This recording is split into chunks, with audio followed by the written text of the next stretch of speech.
Match গড়াপেটা কিংবা cricket মাঠে অনৈতিক কোনো কর্মকাণ্ড হলে অবশ্যই বিসিবিকে জিরো টলারেন্স নীতি গ্রহণ করতে হবে। খেলাটাকে শুদ্ধ রাখতে গেলে বিসিবিকে কঠোর হতেই হবে। কিন্তু কথা হলো যে ঠিক যে প্রক্রিয়াতে এনামুল বিজয় সহ 9 ক্রিকেটারের বিরুদ্ধে একরকমের ব্যবস্থা গ্রহণ করেছে বাংলাদেশ ক্রিকেট বোর্ড, সেটা আসলে কতটা যৌক্তিক?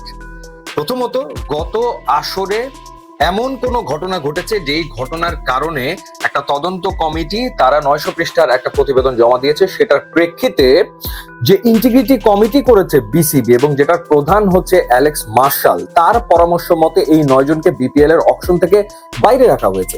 আবার তারা কিন্তু চাইলে ঢাকা প্রিমিয়ার লিগ ক্রিকেটে খেলতে পারবে, তারা চাইলে ফার্স্ট ক্লাস ক্রিকেটে খেলতে পারবে। এটা কি ধরনের নিয়ম?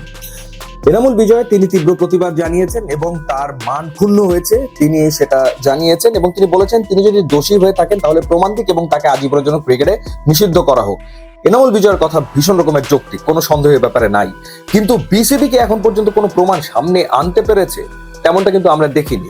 ঠিক কি কারণে, কোন অপরাধে এই 9 ক্রিকেটারকে এনামুল বিজয়কে অকশনের লিস্ট থেকে শেষ মুহূর্তে বাদ দেওয়া হয়েছে সেটার কোনো যৌক্তিক ব্যাখ্যা কিন্তু পাওয়া যায়নি। রেড ফ্ল্যাগ এর কথা বলা হয়েছে। রেড ফ্ল্যাগ আসলে কি? তারা অভিযুক্ত। এখন প্রশ্ন হচ্ছে যে অভিযোগ করেছে কারা, কি অভিযোগ করেছে সেটা পর্যন্ত জানানো হয়নি। বা তাদের আচরণ ছিল বিপিএল এর সন্দেহজনক, সেই সন্দেহ কে প্রকাশ করেছে? সন্দেহজনক কি আচরণ বিজয় সহ এই 9 ক্রিকেটার করেছেন সেটার কি ব্যাখ্যা দিয়েছে বাংলাদেশ ক্রিকেট বোর্ড? না, সেটাও আসলে দেয়নি। এনামুল বিজয়ের কোনো কথোপকথন, কোনো কনভারসেশন বা বিজয় এমন কারোর সাথে দেখা করেছেন বা বিজয়ের ব্যাংক অ্যাকাউন্টে এমন কোনো ট্রানজাকশন হয়েছে যেটা প্রশ্নবোধক, যেটা নিয়ে সন্দেহ দেখা দিতে পারে, সেরকম কোনো কিছু কি বিসিবির হাতে আছে? সেরকম কোনো কিছু যদি বিসিবির হাতে থেকে থাকে তাহলে বিসিবি সেটা প্রকাশ কেন করছে না? সেটা প্রকাশ না করে ঠিক কিসের ভিত্তিতে এই 9 ক্রিকেটারকে বিপিএল আসলে খেলতে দেওয়া হচ্ছে না? বিজয় এমনটা বলেছেন যে গত সিজনে 30 লাখ টাকা তিনি পাননি, এখন পর্যন্ত 20 লাখ পেয়েছেন, 30 লাখ পাননি। তো এখানে তো আসলে বিজয়ের সাথেই অন্যায় করা হয়েছে। যদি বিজয় তার প্রাপ্য যে পারিশ্রমিক সেটা না পেয়ে থাকেন, সেটা সুরাহা করার দায়িত্ব বাংলাদেশ ক্রিকেট বোর্ডের। সেটা তো তারা করেইনি, অর্থাৎ বিজয় তার বাকি টাকা এখনো পায়নি। উল্টো এবারের বিপিএল এ বিজয়কে রাখা হয়নি। একজন ক্রিকেটারের রুজি রুটি হচ্ছে ঢাকা প্রিমিয়ার লিগ ক্রিকেট বা বিপিএল, সেখানে তাকে খেলতে দেওয়া হচ্ছে না। খেলতে নাই দিতে পারে, কিন্তু সেটা কিসের ভিত্তিতে সেটা জানা তো খুবই জরুরি একটা ব্যাপার।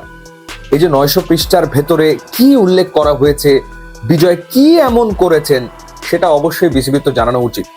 না হলে মানে কোন সন্দেহের উপর ভিত্তি করে, কোন অভিযোগের উপর ভিত্তি করে তাদেরকে খেলতে দেওয়া হচ্ছে না, এই প্রশ্ন তো উঠবেই এবং সেটা ওঠাটা খুবই যৌক্তিক একটা ব্যাপার। বিসিবির পক্ষ থেকে বলা হয়েছে যে তদন্ত চলমান রয়েছে, মানে আরো অধিকতর তদন্ত তাদেরকে করতে হবে। আচ্ছা, অধিকতর তদন্ত করতে হবে এবং তদন্ত শেষে দেখা গেল যে বিজয় নিরাপরাধ, বিজয়ের কোনো দোষ নাই। তো এই বিজয় যে একটা সিজন বিপিএল খেলতে পারলো না, তখন এর দায়ভার কে নেবে? তো সেটা ডেফিনেটলি একটা বিষয়।